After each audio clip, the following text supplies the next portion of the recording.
Hi everyone, mga kaibigan na nandito sa Hong Kong. I will recommend po dito sa Puy O Barbecue area at saka may campsite po sila dito. Para sa ating Pasko, pwede tayong magsalo-salo dito for barbecue. Tahimik po dito pag walang tao. Pero pag maraming tao, noisy. Ganon. Unahan lang po at malinis po yung nilang barbecue site dito, guys. So, keep watching until the end. Dito na po banda kanina yung hindi ko napindot, guys. Hindi ko napindot na area. Yan. Pabalik po tayo. Umpisahan natin.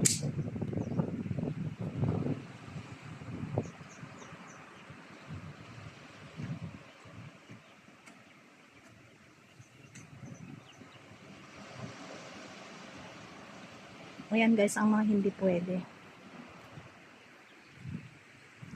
At yan.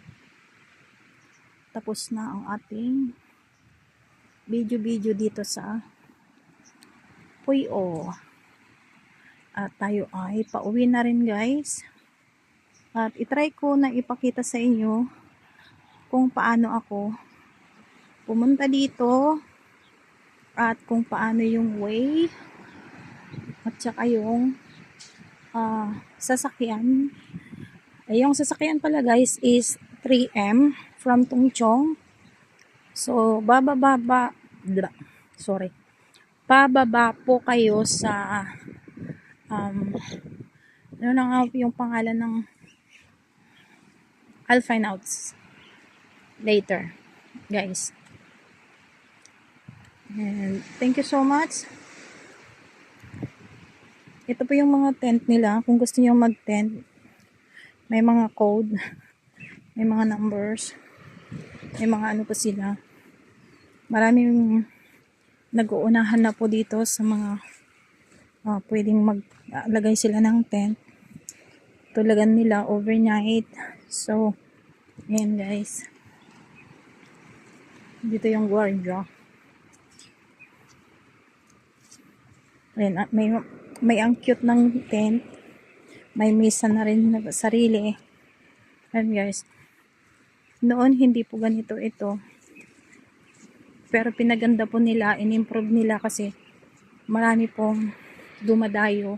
Maraming mga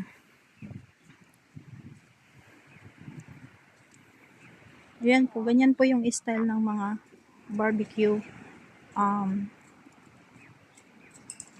ginagamit nilang barbecuehan. Ayan oh. Bawat anuhan ihawan may lamesa. Ayan guys.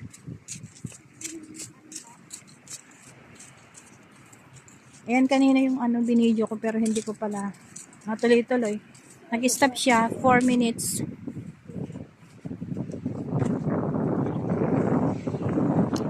So, yan guys. Pauwi na ako.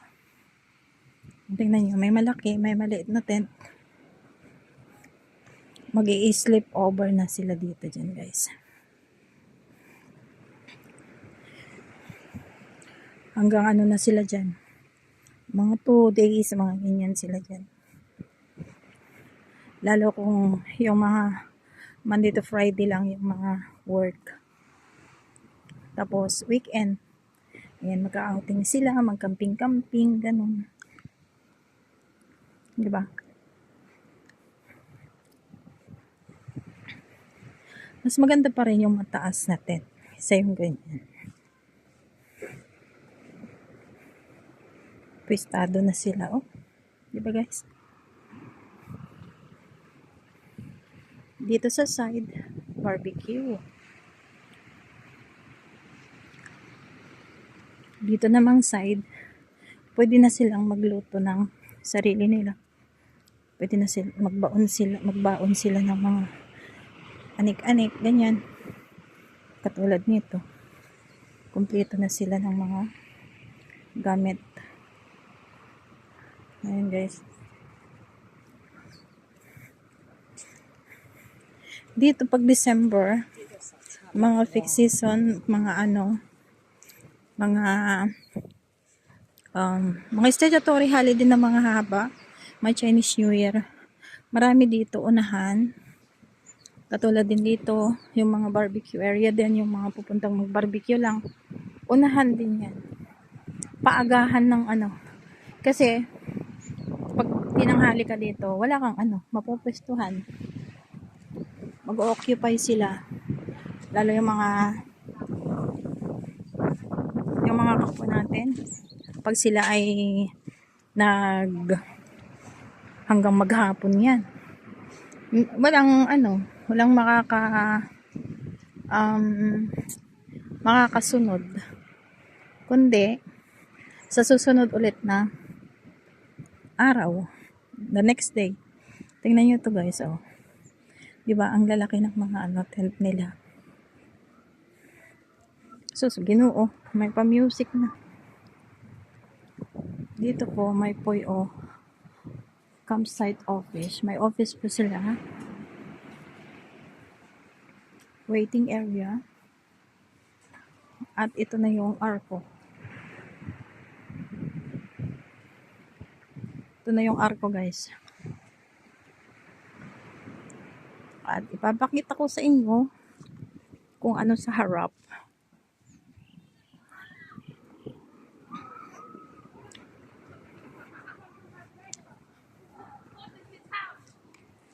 Ito po yung starting point. Lifeguard house. At ito na yung ayan. Sa mga gustong pumunta dito guys. Ito, maganda dito. Hindi siya crowded as of now kasi Friday.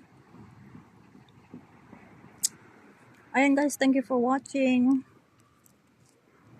Thank you everyone. Thank you for all the support. At maraming salamat po sa inyong lahat. Ayan guys. The view is very beautiful. Ang weather today is good. Hindi siya mainit, hindi siya malamig.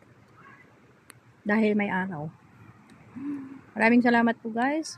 At hanggang sa muli, ako ay magpapaalam. At ito ang end ng ating video na ito.